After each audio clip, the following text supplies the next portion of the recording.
오늘이 다윗의 인생에서 나오는 역대상에서 역대기에서 나오는 마지막 전쟁이 바로 오늘의 그러한 말씀입니다. 암몬과 블레셋을 정복한 이후로 이제 더 이상의 전쟁 이야기는 다윗의 이야기 말씀에서는 역대상에서는 더 이상 나오지 않습니다. 오늘 말씀도 우리에게 참 귀한 은혜를 주는 말씀입니다. 먼저 오늘 1절 말씀을 보면 해가 바뀌어 왕들이 출전할 때가 되매 라고 시작을 하고 있습니다. 이 암몬과의 전쟁은 지금 20장서부터 시작된 것이 아니라 19장서부터 전쟁이 시작된 그러한 말씀입니다. 19장서부터 전쟁이 시작되었는데 해가 바뀌어 왕들이 출전할 때가 되매, 그러면 해가 바뀌기 전 왕들이 출전할 때가 되기 전에는 무엇을 했을까요? 그때는 농사를 지었습니다. 농사. 이게 이스라엘 같은 경우에는 1년 내내 이게 전쟁을 하는 게 아니라 전쟁을 할 때가 있습니다. 비가 오지 않고 땅이 말라갖고 여기저기 다닐 수 있을 때, 우기가 오기 전에 전쟁을 하고, 또 그때 우기가 왔을 때는 그 사람들이 무엇을 하냐 하면 농사를 짓습니다. 밀과 보리의 그러한 수확들을 해야 되기 때문에 해가 바뀌었다라는 것은 농사철이 다 끝나고, 밀과 그런 보리가 다 추수가 끝나고 난 다음에 이제 비가 안 오는 그러한 때가 되어서 왕들이 출전할 때가 왔다는 것입니다. 암몬과의 전쟁도 그러니까 농사철이 왔을 때는 멈췄다가 해가 바뀌어서 다시 시작했다라는 겁니다. 근데 이렇게 해가 바뀌어서 왕들이 출전할 때가 되었는데 요압이 그 군대를 거느리고 나가서 암몬 자손의 땅을 격파합니다. 왕들이 출전할 때가 되었는데 왕은 나오지 않습니다. 지금 이 시대의 왕이 누구입니까? 다윗입니다. 다윗. 그 뒤에 보면 랍바를 에워싸고 다윗은 예루살렘에 그대로 있더니 라고 기록이 되어 있습니다. 그렇다면 이때 왕들이 출전할 때가 되었을 때 다윗은 이 전쟁에 참석하지 않고 무엇을 하고 있었을까요? 저희 그 역대기 말씀, 우리가 읽었던 그러한 말씀에서는 나오지 않지만 사무엘하 11장, 12장 말씀을 보면 이때 바로 밧세바 사건이 일어납니다. 자신의 부하였던 우리아의 아내를 취함으로 말미암아 솔로몬을 이제 그 아내로 삼게 되어지죠. 아들은 죽게 되어지는데 그러한 일이 바로 이때에 있습니다. 다윗은 예루살렘에 그대로 있더니, 그리고 나서 사무엘하 같은 경우 11장과 12장에서 예루살렘에 있다라고 하고 나서 쭉 해서 한 장 넘게 굉장히 긴 시간 동안 그 다윗의 죄에 대하여서 분명히 말씀하시는데, 역대기에서는 다윗은 예루살렘에 그대로 있더냐고선 요압이 랍바를 쳐서 함락시킴에 하고 그냥 넘어갑니다. 왜 이것이 그냥 넘어갔을까요? 몇 가지 역대기에서 이렇게 이러한 몇 가지의 사건들을 굉장히 중요한 사건들이지만 빠지는 그러한 이유가 있는데, 첫 번째는 이 역대기의 이 말씀을 읽는 그러한 사람들, 이스라엘의 백성들은 이미 사무엘 상하 그리고 그 열왕기 상하의 그러한 역사적인 내용을 알고 있다라는 그러한 그 생각에서 역대기를 기록한 것입니다. 결국 역대기라고 하는 것은 분명한 목적이 있어서 기록한 것이죠. 특별히 그 목적이 무엇이겠습니까? 그 포로 이후에 돌아온 그 백성들에게 당신들이 어떻게 하면 하나님의 나라의 백성으로서 다시 회복할 것인가라는 그러한 문제인데, 그러한 것에 가장 중요한 그들이 생각하였던 것이 성전을 통하여서, 예배를 통하여서 회복되어지는데, 그 성전과 예배를 회복시키는 왕이 바로 다윗과 솔로몬으로서 다윗과 솔로몬의 그러한 죄를 되도록이면 기록을 하지 않습니다. 그런데 여기에 대하여서 어떠한 그 책을 보니까 굉장히 재미있게 해석을 하신 그런 분이 있었어요. 저에게 굉장히 인상 깊었었는데, 왜 여기에 대해서 다윗의 이러한 죄에 대해서 기록하지 않았을까? 그분은 다른 것이 아니라 하나님이 이미 다윗의 죄를 용서하셨기 때문에 역대기에서는 기록하지 않는다라고 그분은 적어놨었습니다. 우리가 죄에 대한 그러한 문제에 대해서 생각해 볼 때 하나님이 결코 죄에 대해서 그냥 넘어가시지 않습니다. 다윗이 죄를 지었을 때 사무엘 하에 말씀해 보면 어떻습니까? 나단을 보내서 범죄한 사람이 바로 당신이라 하면서 다윗의 죄에 대해서 분명히 말씀하시죠. 그러나 이 역대기에서 빼놓는 이유는 저희가 곰곰이 생각해 보면 그 죄를 다 알았던 사람들, 죄를 치르고 왔던 사람들이 다시는 그 죄를 기억하지 않으신다라는 그 하나님의 약속이 역대기의 말씀에는 또한 있기 때문에 이 다윗의 죄에 대하여서 언급하시지 않는 겁니다. 너희들의 죄가 비록 주홍같이 붉을지라도 양털과 같이 하얗게 되어지는 것이 바로 나를 통하여서 예수 그리스도를 통하여서 있다라는 그 약속이 바로 역대기의 약속입니다. 시편 103편 12절 말씀에 보면 이렇게 기록이 되어 있습니다. 동이 서에서 먼 것 같이 우리의 죄가를 우리에게서 멀리 옮기셨으며 동과 서가 결코 만나지 않지 않습니까? 동하고 서하고 친구가 될 수 없지 않습니까? 동이 서에서 먼 것과 같이 하나님이 우리의 죄를 용서하시면 우리에게서 멀리 옮기셨더라고 분명히 약속하고 계십니다. 또한 요한일서 1장 9절 말씀에서도 우리에게 그렇게 말씀하시지 않습니까?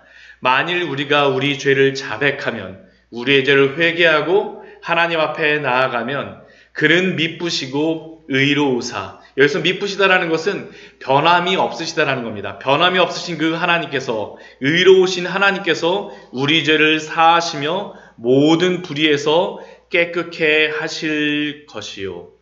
예수 그리스도가 이 땅에 오심은 바로 우리의 죄를 담당하시기 위해 오심이 아닙니까? 우리가 우리의 죄에 대하여서 회개하고 나아가야 되지만 그러나 예수 그리스도를 통하여서 우리의 죄가 해결되었음을 믿으시는 우리 성도님들 되시기를 축원합니다. 하나님의 은혜입니다. 또한 이렇게 라빠를 점령하였을 때 2절 말씀을 보면 다윗이 그 라빠를 요압이 점령하고 나서 다윗을 부릅니다. 그래갖고 다윗이 그 라빠성에 가는데 그 라빠성에 가서 한 것이 무엇이냐면 2절 말씀을 보면 그 암몬 왕의 그러한 머리에 있던 그러한 왕관을 씁니다. 왕관을 빼앗아 중량을 달아보니 금 1달란트라. 그들의 왕관을 자기 머리에 쓰니라. 그런데 왕관을 그들의 머리에 쓰기 전에 무엇을 합니까? 왕관을 빼앗아 중량을 달아보니라고 기록이 되어 있습니다. 전에도 말씀드렸지만 이 달란트라고 하는 이 화폐의 단위는 그냥 뭐 돈 저희같이 얼마 원 달러 이런 게 아니라 이것은 무게로 다 재는 그러한 단위입니다. 이 금 1달란트가 한 구약시대는 한 35kg 정도의 그러한 무게입니다. 그러니까 왕관을 35kg짜리 왕관을 머리에 쓰면 어떻게 되겠습니까? 이건 뭐 머리에 쓰는 게 아니라 바로 디스크 나는 그러한 겁니다. 이거 쓸 수 있는 게 아니에요. 사실은 이 왕관은 진짜 한번 얼마나 큰가 하고선 이거 봤던 거지, 얼마나 잘 만들었는가 하고선 하는 거지, 이것은 사실은 쓰는 게 아닙니다. 이것을 이렇게, 그런데 왕관을 기록하고 있는 이유가 무엇이겠습니까? 암몬이 굉장히 부유하고 굉장히 화려한 민족이었다라는 것을 기록하고 있는 것입니다. 돈이 굉장히 많은 그러한 민족이라는 것이죠. 오늘 저희가 본 말씀은 아니지만 역대상 19장 6절 말씀을, 앞에 그 19장 6절 말씀을 보면 암몬이 그 이전에 전쟁을 할 때 어떻게 하냐면 암몬이 직접 전쟁을 하는 것이 아니라 이렇게 기록되어 있습니다. 19장 6절 같이 한번 읽어볼까요? 암몬 자손이 자기가 다윗에게 믿게 한 줄 안지라. 한음과 암몬 자손은 더불어 은 1000달란트를 암몬 나하라임과 아람 미아가의 소바에 보내 병거와 마병을 상대되. 이게 은 1000달란트가 그러니까 얼마입니까? 이게 35,000kg, 그 35톤입니다. 엄청난 은혜의 그러한 거죠. 그러니까 이 암몬이 얼마나 부유한 민족인가를 우리에게 알려줍니다. 이 사람들은 자기가 전쟁을 하는데 돈이 얼마나 많은지, 사람들을 그 돈을 사갖고 이렇게 써갖고 용병을 이렇게 크게 많은 사람을 써서 할 수 있는 그러한 힘 있는 민족, 부유한 민족이었다라는 거죠. 부유한 민족, 힘 있는 민족인데 그 결론은 어떻습니까? 그들의 왕관도 빼앗기게 되고 그 성에서 노력한 물건은 다 누구의 것이 되어지니까? 다윗과 이스라엘의 것이 되어지죠. 그 성에서 노력한 물건은 무수히 내오고 또 그 백성들 어떻게 됩니까? 암몬 백성들은 그 가운데 백성을 끌어내어 톱과 쇠도끼와 돌쇠례로 일하게 하니라. 돈이 많으면 승리할 줄 알았었는데 그게 아니라는 겁니다. 하나님이 전쟁에 승리하게 하셨다는 것이 바로 이것을 통하여서 우리에게 주는 결론입니다. 그 뒤에 4절 말씀 이후의 말씀도 보면 블레셋과의 그러한 전투가 나오고 있습니다. 4절 말씀을 보면 이후에 해서 블레셋 사람들과 게셀이라고 하는 그러한 곳에서 전투를 벌입니다. 근데 이때 이 전투에 나와 있는 장수가 어떤 장수입니까? 키가 큰 자의 아들 중에 10배를 쳐 죽임에 키가 크다라는 겁니다. 뭐 다른 거 얘기할 게 없어요. 굉장히 힘이 세고 용맹하다라는 겁니다. 굉장히 뛰어난 장수라는 겁니다. 근데 어떻게 됩니까? 후사의 사람 10부계가 그 키 큰 자의 아들 중 10배를 쳐 죽임에 그들이 항복하였더라. 그들이 항복하였더라. 또 다시 전쟁이 벌어집니다. 20장 5절 말씀도 다시라고 이야기죠. 다시 전쟁이 벌어지는데 이 다시라는 의미 속에는 또 누가 나온다는 겁니까? 키 큰 자가 또 나온다는 겁니다. 그 키 큰 자가 이번엔 누구입니까? 그 가드 사람 골리앗의 아후 라으미를 죽였는데 골리앗의 아우니까 어떨까요? 역시 등치가 굉장히 좋은 사람입니다. 그 창자로는 배틀채 같았다라고 이야기합니다. 굉장히 힘이 센 사람이죠. 근데 이 사람도 어떻게 됩니까? 그냥 그 야일의 아들 에나난이 이 골리앗의 아우 라우미를 죽였습니다. 아무리 배틀체가 커도 소용이 없습니다. 힘이 세고 키가 크고 어떠한 능력이 많아도 소용이 없죠. 또 6절 말씀도 보면 무엇이라고 기록됩니까? 또라고 기록합니다. 또. 이번에도 또 어떤 사람이 나오겠습니까? 키 큰 자 나오는 겁니다. 블레셋 사람들.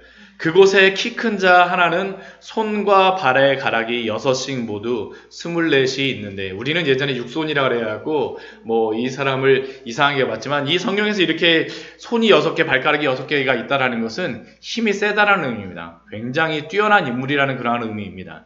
그런데 그도 어떤 사람이었습니까? 키가 큰 자였습니다. 키가 큰 자. 아마 더 컸던 것 같아요. 6절 말씀에 보면 키 큰 자 하나 또 그도 키가 큰 자의 소생이었더라. 굉장히 등치가 크고 아마 힘 좀 썼던 것 같습니다. 그런데 그 사람이 와서 어떻게 합니까? 이스라엘을 능욕하였는데 어떤 일이 벌어집니까? 다윗의 형 시므아의 아들 요나단이 그를 죽이니라. 아무리 키가 크다 할지라도 하나님의 백성 앞에 감당할 수가 없다라는 것이 바로 블레셋과의 전쟁을 통해서 우리에게 알려주시는 겁니다. 결론적으로 8절 말씀에서 무엇이라고 기록되고 있으니까 우리 8절 말씀 같이 한번 읽어볼까요? 가드의 키 큰 자의 소생이라도 다윗의 손과 그 신하의 손에 다 죽었더라.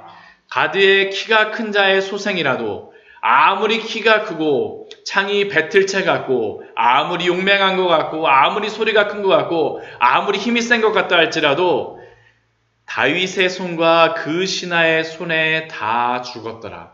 다윗과 그 신하의 손에 힘있고 용맹해서일 수도 있지만 그 본래적인 의미가 무엇이겠습니까? 하나님의 능하신 손이 다윗의 손과 그 신하의 손을 사용하시기 때문이라는 것이 바로 오늘 말씀에서 우리에게 주시는 말씀이 아닙니까? 결국 이 암몬과 이 블레셋과의 전투는 어떤 전투입니까? 돈 많은 자가 와서 전투를 하고 또 한편에서 어떤 사람이 와서 전투합니까? 힘센 사람이 와서 전투합니다.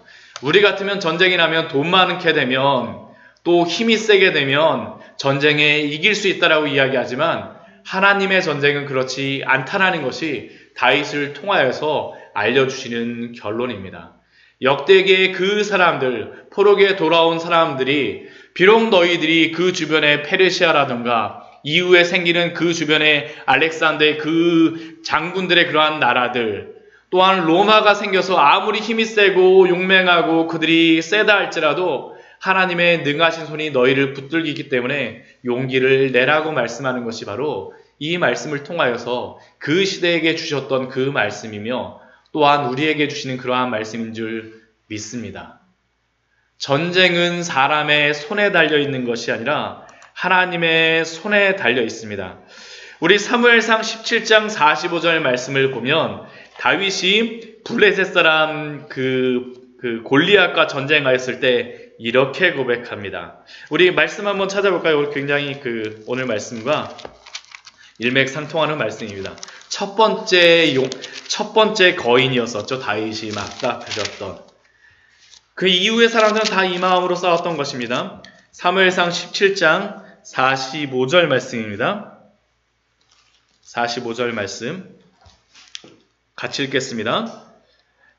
다윗이 블레셋 사람에게 이르되 너는 칼과 창과 단창으로 내게 나아오거니와 나는 만군의 여호와의 이름 곧 내가 모욕하는 이스라엘 군대의 하나님의 이름으로 내게 나아가노라. 다시 한번 읽도록 하겠습니다. 사무엘상 17장 45절입니다. 17장 45절 말씀입니다. 네, 17장 45절 말씀입니다. 네, 같이 한번 읽겠습니다. 같이 읽겠습니다. 다윗이 블레셋 사람에게 이르되 너는 칼과 창과 단창으로 내게 나아오거니와 나는 만군의 여호와의 이름 곧 내가 모욕하는 이스라엘 군대의 하나님의 이름으로 내게 나아가노라. 다윗은 블레셋의 그 골리앗과 그 군사들이 칼과 창과 단창으로 나온다라 하지만 다윗의 무기는 물맷돌도 있었지만 다른 것이 아닙니다. 무엇입니까? 만군의 여호와의 이름, 하나님의 이름이 바로 다윗의 무기였었고, 또한 47절 그 뒤에 47절 말씀을 보면 또 이렇게 고백합니다. 같이 읽겠습니다. 또 여호와의 구원하심이 칼과 창에 있지 아니함을 이 무리에게 알게 하리라. 전쟁은 여호와께 속한 것인즉 그가 너희를 우리 손에 넘기시리라. 전쟁은 여호와의 손에 속하였음을 믿습니다. 이 시대에 더 이상 우리가 칼과 창과 단창을 가지고 싸우러 나아가지 않습니다. 더 이상 암몬과 블레셋, 물론 북한이나 우리의 주변의 여러 나라들이 침략한다면 우리가 총과 칼을 가지고 우리가 일어설 수 있을지 모르겠지만, 그러나 우리에게 지금 당장 맞닥뜨릴 전쟁은 무엇이겠습니까? 영적인 전쟁입니다. 영적인 전쟁들. 영적인 전쟁 가운데 우리가 나아갈 때도 다른 것이 아니라 만군의 여호와의 이름, 칼과 창과 단창이 아니라 혈과 육의 싸움이 아니라 예수 그리스도의 이름으로 나아가서 승리하시기 바랍니다. 육신의 정욕과 안목의 정욕과 이생의 자랑들, 육신의 정욕은 블레셋과 같은 그러한 힘 있는 자들일 것이요, 안목의 자랑은 돈 있는 암몬과 같은 사람이라 할지라도 우리의 전쟁은 여호와 앞에 있기 때문에 여호와의 이름을 의지하여 오늘도 믿고 예수 그리스도의 이름을 의지하여 우리의 모든 죄를 다 회개하고 나아가신 우리 성도님들 되시기를 축원드립니다. 같이 기도하도록 하겠습니다.